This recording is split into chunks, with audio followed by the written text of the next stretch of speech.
Hello everyone. So last जो lecture हम लोगों ने डिस्कस किया उसमें मैंने आपको बताया था कि अगर टेम्परेचर राइज करता है, टेम्परेचर का कोई फैक्ट होता है, तो उसकी वजह से 2 इंच आर्च में प्रॉब्लम क्या आती है। मैंने उसमें आप लोगों को बताया कि अगर कोई भी टेम्परेचर जब राइज करता है, टेम्परेचर बढ़ता है या कम होता है, तो उसकी वजह से जो इफेक्ट आता है किसी भी 2 इंच आर्च में, वो उसके लिए दो कंडीशंस होती हैं कि अगर रोलर सपोर्ट दिया हुआ है आप लोगों ने, तो उस कंडीशन में उसका क्या होगा, डिस्प्लेसमेंट हो जाएगा, जो कि अल्फा टी एल के बराबर हो जाएगा। और अगर वहाँ पे आपने हिंज सपोर्ट दिया है, तो उस कंडीशन में हॉरिजॉन्टल थ्रस्ट डेवलप होगी। और वो कैसे निकालते हैं, तो उसके लिए मैंने 2 केस बताए थे, एक सेमी सर्कुलर के लिए बताया था और एक आपको पैराबोलिक के लिए बताया था। तो यहाँ पे अब मैं एक प्रॉब्लम सॉल्व करके आपको बता रहा हूँ, जिसपे बेसिकली मुझसे क्या बोला गया है, मेरी प्रॉब्लम क्या है। मुझसे बोला गया है कि एक 2 इंच सेमी सर्कुलर आर्च है, सेमी सर्कुलर आर्च की मैं यहाँ पे बात कर रहा हूँ। 2 इंच सेमी सर्कुलर आर्च है, उसकी जो रेडियस है दैट मीन आर, ये मेरे पास गिवन है, ये गिवन दिया हुआ मुझे। उसकी जो रेडियस है, वो रेडियस कितनी बोल रहा है, वो बोल रहा है कि 10 मीटर। उसकी रेडियस जो है वो 10 मीटर है। और is subjected to a rise of temperature, इसका मतलब उसका टेम्परेचर बढ़ रहा है। और वो टेम्परेचर कितना बढ़ रहा है, तो 40 डिग्री, मतलब टी की वैल्यू आप दी हुई है आपको 40 डिग्री सेल्सियस। ये आपको टेम्परेचर जो राइज हो रहा है, वो बढ़ रहा है, वो आपको दिया हुआ है। और बोला गया है कि फाइंड द मैक्सिमम स्ट्रेसेस। आपको क्या करना है, आपको ये 2 इंच आर्च में वो मैक्सिमम स्ट्रेसेस निकालनी है due to rise of temperature. मतलब जो टेम्परेचर बढ़ रहा है उसकी वजह से, सिंपल सी बात है कि आपका हिंज सपोर्ट है, तो हिंज सपोर्ट है तो आपका जो टेम्परेचर जब बढ़ेगा, तो आपका जो आर्च है वो एक्सपांड तो कर नहीं पाएगा। तो उस कंडीशन में क्या होगी, उसमें स्ट्रेसेस डेवलप होंगे। किसी भी चीज को अगर वो बढ़ना चाहती है, उसकी लेंथ बढ़ना चाहती है, बट आपने रोक के रखा हुआ है इसको, तो उस कंडीशन में क्या होगी, उसमें इंटरनल स्ट्रेसेस डेवलप होंगी। ये आपने सोम में पढ़ा था, स्ट्रेंथ ऑफ मटेरियल में पढ़ा हुआ है आपने। तो वो जो स्ट्रेसेस डेवलप हो रही हैं, वो स्ट्रेस निकालने के लिए हमसे यहाँ पे ये बोला जा रहा है। वो स्ट्रेस हमें निकालनी है, तो बेसिकली यहाँ पे जो क्वेश्चन मार्क होगा वो होगा हमारा स्ट्रेस। स्ट्रेस जो है वो हमें निकालनी है, जो स्ट्रेस डेवलप होगी। उसके बाद इसने कुछ डेटा और दिया है। इसने बोला है कि जो राइज ऑफ टेम्परेचर होगा, उसकी वजह से जो ई की वैल्यू होगी, मॉडुलस ऑफ इलास्टिसिटी हमें दी हुई है, तो वो दी है 2 × 10⁵ हमें दिया हुआ है। 2 × 10⁵ न्यूटन पर एम एम स्क्वायर, न्यूटन पर एम स्क्वायर, राइट। इसके अलावा अल्फा की वैल्यू हमें दी हुई है, जो अल्फा टी एल आपका टेम्परेचर राइज की वजह से डिस्प्लेसमेंट होता है या जो प्रॉब्लम होती है, तो वो दी है 12 × 10⁻⁻⁶ डिग्री सेल्सियस। ये अल्फा की वैल्यू दी। और इसके अलावा डेप्थ ऑफ द सेक्शन दी हुई है, डेप्थ ऑफ द सेक्शन दी हुई है, वो दी है 1000 mm, 1000 mm। और हमें निकालना क्या है, हमें निकालना है इसके ऊपर आने वाली स्ट्रेस। तो जब भी ऐसी कुछ सिचुएशन बनती है, और कभी भी अगर नॉर्मल आर्च अपन एनालाइज करते हैं किसी भी पर्टिकुलर लोडिंग के लिए, तो नॉर्मली क्या पूछता है, उस पर आपसे वर्टिकल रिएक्शन पूछेगा लोडिंग के लिए, या हॉरिजॉन्टल थ्रस्ट पूछेगा। वो कैसे निकालना है, उसके लिए नंबर ऑफ केसेस मैं आपको बता चुका हूँ। अगर आपसे पूछता है मैक्सिमम मूवमेंट निकालना है, कैसे निकालना है, वो इसके लिए भी मैं आपको बता चुका हूँ, राइट। लेकिन अगर वो टेम्परेचर इफेक्ट की वजह से स्ट्रेस पूछता है, तो कैसे निकालना है, तो यहाँ पे हम सिर्फ उसी की बात करें कि टेम्परेचर इफेक्ट की वजह से स्ट्रेस कैसे निकली। तो उसको निकालने के लिए मैंने क्या किया, जो डेटा मेरे पास था पहले मैंने वो नोट डाउन कर लिया। अब उसके बाद हम लोग आगे जाते हैं। सबसे पहले आप इस केस में क्या करेंगे, स्टेप नंबर 2 में आ जाएंगे। पहले आपके पास गिवन डेटा हो जाएगा, ये 2 स्टेप कर दीजिएगा, इसको स्टेप नंबर 1 कर दीजिएगा, ये गिवन डेटा हो। स्टेप नंबर 2 में सबसे पहले आपका काम होगा कि जब टेम्परेचर राइज किया, तो मैंने आपको बताया था कि हॉरिजॉन्टल थ्रस्ट आएगी। दैट मीन कि आप सबसे पहले क्या करिएगा, उस टेम्परेचर राइज की वजह से हॉरिजॉन्टल थ्रस्ट निकाल लीजिएगा, हॉरिजॉन्टल थ्रस्ट निकाल लीजिएगा। और अब केस कौन सा है, तो मैंने आपको 2 केस बताए थे कि सेमी सर्कुलर होगा तो एच अलग निकलेगा, पैराबोलिक होगा तो अलग निकलेगा। तो यहाँ पे सेमी सर्कुलर आर्च की बात कर रहा है, दैट मीन आपका जो एच की कंडीशन मैंने आपको बताई थी सेमी सर्कुलर आर्च के लिए, वो क्या थी आपकी 4EI, right, alpha into T divide by pi R square. तो यहां से आप सबसे पहले क्या करेंगे, एच निकाल लेंगे। तो आपके पास जो एच होगा, इसमें अपना डेटा दिया हुआ है, तो 4 तो 4 ही रहेगा। ई की वैल्यू हमारे पास गिवन है 2 × 10⁵ तो हम ले लेंगे 2 × 10⁵ ले लेंगे, राइट। उसके बाद हमारे पास आई गिवन नहीं दिया है, तो हम आई को अननोन ही छोड़ देते हैं, क्योंकि वो डेटा हमारे पास है नहीं। उसके बाद अल्फा की अगर हम बात करें, तो अल्फा हमारे पास गिवन दिया हुआ था, और वो हमें दिया था 12 × 10⁻⁻⁶। तो 12 × 10⁻⁻⁶। इसके बाद टी भी हमें दिया है टेम्परेचर, और वो कितना दिया था, वो दिया था 40 डिग्री। तो आप यहाँ पे ले लीजिएगा into 40 degree, right. Divide by बोल रहा है, क्या पाई आर स्क्वायर करना है, तो पाई तो आपका पाई रहेगा, इंटू आर स्क्वायर। रेडियस आपको दी हुई है, और वो रेडियस कितनी दी है, 10 मीटर। इसका मतलब अपन 10 लेंगे, इंटू 10⁻³ कर दीजिएगा, और इसका होल स्क्वायर, क्योंकि होल स्क्वायर है। और 10⁻³ इसलिए क्या, बिकॉज ये मीटर में मुझे दिया हुआ है, और मेरे को यहाँ पे एमएम में लेना है, क्योंकि बाकी सारा कैलकुलेशन भी मेरा एमएम में चलेगा, न्यूटन एमएम में चलेगा। तो जब आप इसको पूरे को कैलकुलेट करते हैं तो यहाँ से आपका एच निकल के आएगा जब आप इसको मल्टीप्लाई करेंगे, तो आई के टर्म में एक वैल्यू आएगी और वो वैल्यू आएगी आपकी 384 I divide by pi into 10⁸ के फॉर्म में, और ये वैल्यू आएगी न्यूटन में, इस तरीके से। तो सबसे पहले मैंने क्या किया, मुझे टेम्परेचर इफेक्ट की वजह से बेसिकली यहाँ पे स्ट्रेसेस जो डेवलप होंगी आर्च में, 2 हिंज आर्च में, मुझे वो निकालना था। तो मैंने सबसे पहले डेटा अपना देखा और मैंने आपको क्योंकि बताया कि टेम्परेचर जब भी राइज करेगा तो मेनली जो प्रॉब्लम होती है उसमें क्या होता है कि आपका थ्रस्ट बढ़ता है, क्योंकि वो एक्सपांड होने चाहता है, बट वो आपकी हॉरिजॉन्टल थ्रस्ट, आपकी हिंज दोनों तरफ सपोर्ट है, तो वो आपको एक्सपांड नहीं होने देता, तो उसकी वजह से हॉरिजॉन्टल रिएक्शन डेवलप होती है, उसको हमने निकाला, वो इतनी आ रही।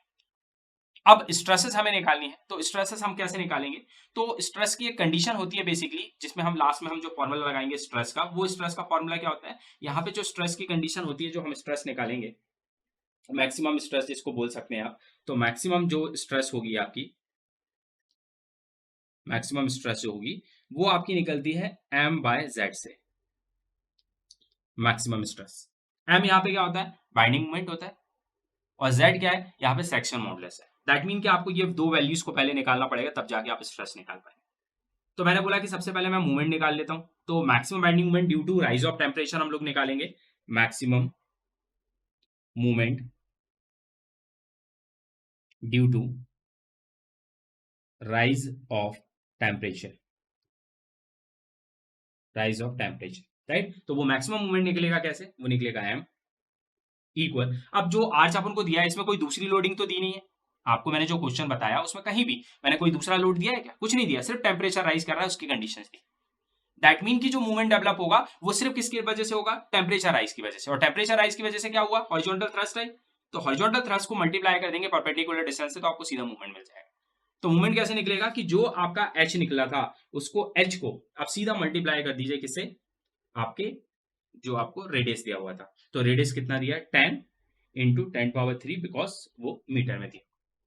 और वो ऐसे कैसे हो गया, तो बेसिकली आपका 2 इंच आर्च है, लाइक दिस, ये 2 इंच आर्च है आपका, तो हॉरिजॉन्टल थ्रस्ट आपके पास यहां से आ रहा है, यहां से आ रहा है, ये एच आ रहा है, तो आपका जो सेमी सर्कुलर आर्च है, दैट मीन कि ये भी रेडियस होगी, ये भी रेडियस होगी, ये भी रेडियस होगी, ये भी रेडियस होगी, दैट मीन कि ये अगर रेडियस है आर, तो मैक्सिमम जो मूवमेंट बनेगा वो एच इंटू परपेंडिकुलर डिस्टेंस से मूवमेंट हो जाएगा, तो बस मैं वही कर रहा हूँ।